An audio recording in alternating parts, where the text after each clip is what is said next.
Hello, today I'm going to do more of a stabilization workout. So slow pace, low impact, but really focusing on using the correct muscles to do the moves and not compensating. So we're going to do 1 minute intervals. We're going to start in all fours. So I'm going to start the timer. Your hands are under your shoulders, knees are under your legs. I want you to do a little bit of tuck, neutral spine. You're going to keep a bend in your knee and you're just going to go up and down. Feeling those glute and hamstrings on your stable leg. You want to make sure that your hip is right over your knee and not out to the side. Feel those low deep abs stabilize. The higher you go, the more those abs have to pull so that you don't go into that lumbar or low back extension. You can speed it up if you want. You can even add a weight to the crease in your knee if you want to make it more resistive. So you're working a lot on stabilization. You should feel those left abs trying to stabilize you as you're moving the right leg.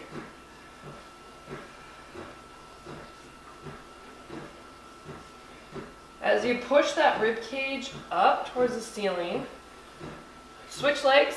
I want you to feel serratus right under your shoulder blades, making sure that the upper trap or your neck isn't engaged.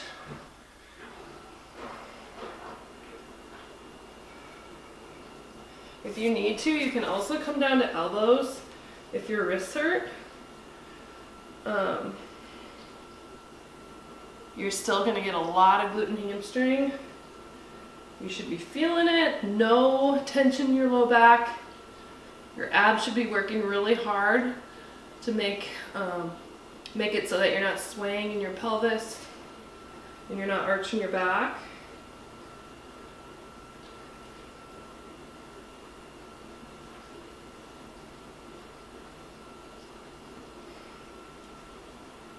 And just tap that knee and bring it up. Make sure your neck is relaxed.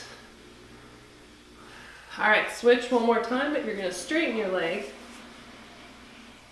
doing taps. Making sure that you are not moving that spine. A good way is to watch yourself in a mirror or use your phone on camera. It's amazing sometimes what you think you're doing and what you're actually doing when you watch yourself. And just correcting those little mechanics or little tweaks can really help make a workout that much more challenging, especially if you have created compensated movements and patterns. You should be feeling a lot of glute right now. And I don't have a mirror set up, so I think I'm stabilizing my spine. I feel like I am. All right, other side, straight leg. Make sure that hip is right over the knee and not jetting out to the side, because that's what it's going to want to do.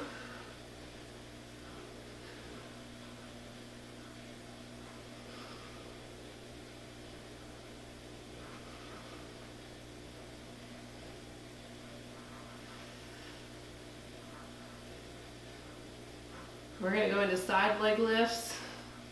You should start breaking a sweat anytime. I'm starting to get a little short of breath. Just isolating those muscles.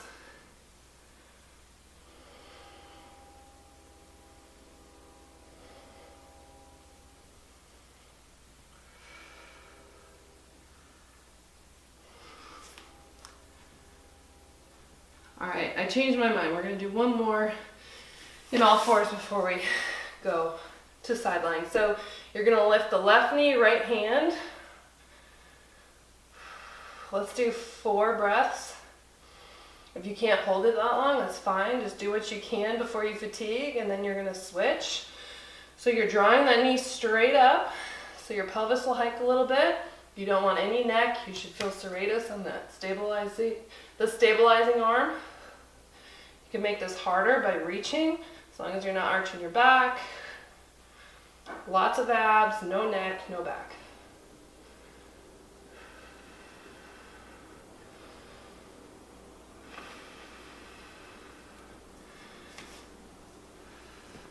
And you can do as many breaths as you feel is challenging and then switch. Make sure that hip stays over your knee.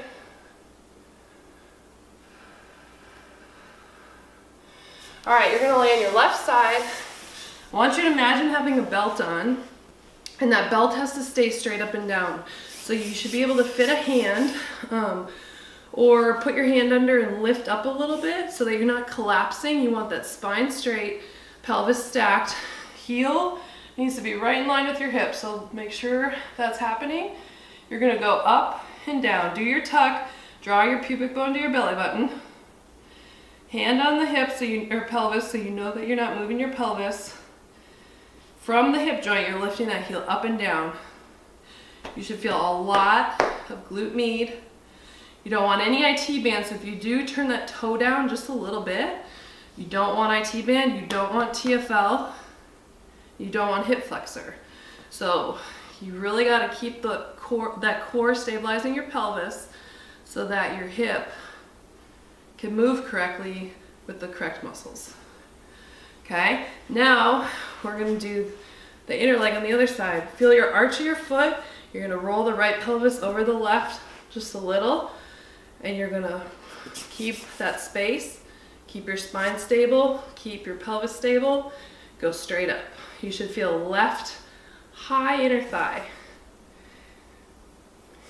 If you don't, make sure that you're staying stable. You might have to turn your pelvis a little bit more into or towards the left, forward, and think about keeping that left heel in line with your hip and not out in front. So you should be feeling a lot of inner thigh. You can also just hold it, working on those abs. They need to be stabilizing. We're going to do each of those again because the mechanics are a lot to think about. So I'll give you another shot at thinking about them. All right, so make sure that spine is straight, that pelvis is stacked. Don't let it move. You can hold it, or you can move as fast as you're able without letting that pelvis wobble. Those abs are on, the pelvis is on, or stable. If you point your toe down a little bit, you might feel it more isolated in your hip. Ribs in, okay? You should not feel low back. You should feel a whole lot of abs, those TAs, that natural corset around your abdomen. Wherever you're being challenged, whether it's your rib cage or pelvis, put your hand there so that you can feel it if it moves, so you can better control it. I am feeling a lot of burn. All right, so inner thigh, stable pelvis, rotate the right pelvis in front of the left just a little. Ribs down. Feel those left abs so they're not sinking towards the ground. Little bit of tuck so your back is not engaged. That core is stable from pelvis to shoulders. Should be no movement, only your left hip. We're going to do those on the other side.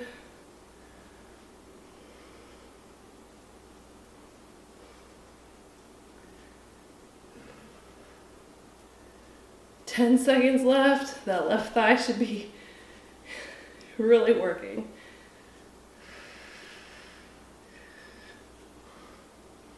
All right, we're going to go to the other side.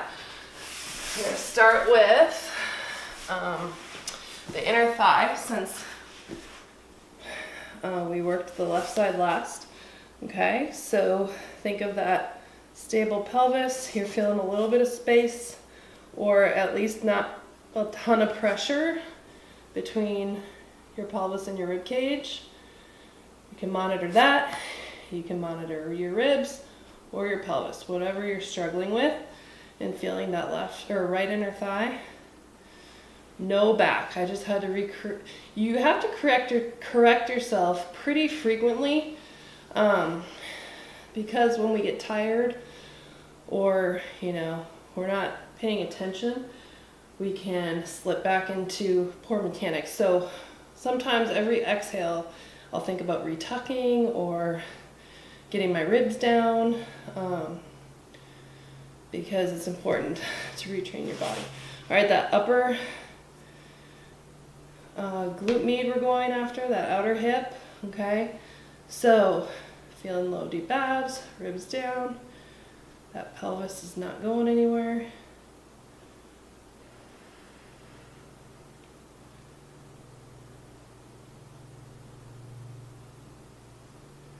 You want to feel a little bit of tension in those left abs to help stabilize the left pelvis. Feeling straight outer hip. It's not about what exercise you're doing, it's about how you're doing it. So even what seems like really simple exercises, you can make them pretty challenging just by constantly correcting your form.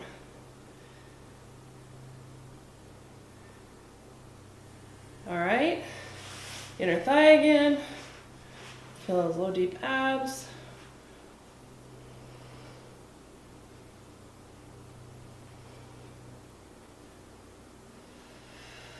You're breathing. You never want to hold your breath, unless you're underwater. But when you hold your breath, you're increasing pressure on your pelvic floor. So always breathe. You need that movement in your body. You need that rib movement. Feel a lot of inner thigh.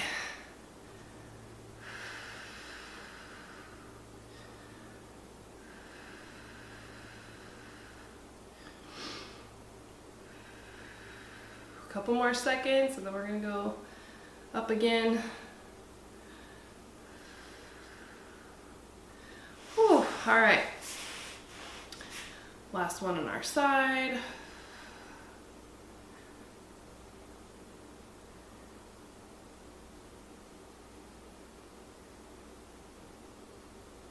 Feeling only outer hip, not IT band, not hip flexor.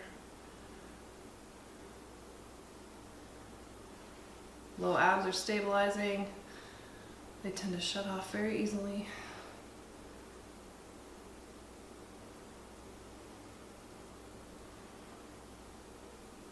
So this is a more stability strength workout. I would follow it up, or before you do this, go for a walk or a run, get some cardio in, chase the kids around, play tag, hide and seek, whatever. Especially if it's nice outside, it's good multitasking. All right, good deal. Let's do some squats, because why not? We like squats, right? So we're just gonna do some air squats, narrow stance. You're coming down, keeping that back neutral, and then push, as you exhale, push through the heels up. Okay, so you can make this a little bit of cardio. Make sure those ribs are in and they don't flare. Neck is off.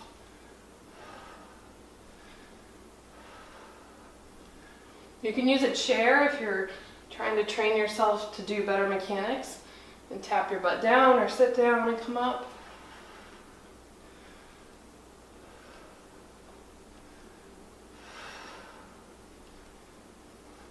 Those low ribs are important. As soon as they start to flare, you're going to get that high lumbar curve, which you don't want. That's your hip flexor, your psoas pulling forward.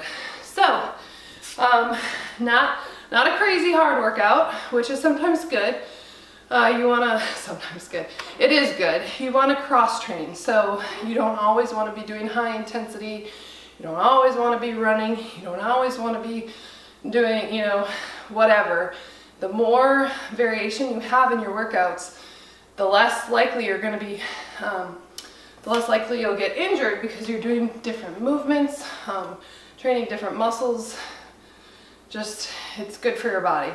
If you get in certain patterns because you're only doing the same activity over and over and over again, you're more likely to hurt something. So Hopefully you feel a little burn. Repeat this 2 or 3 times if you need a little bit more, and stay balanced.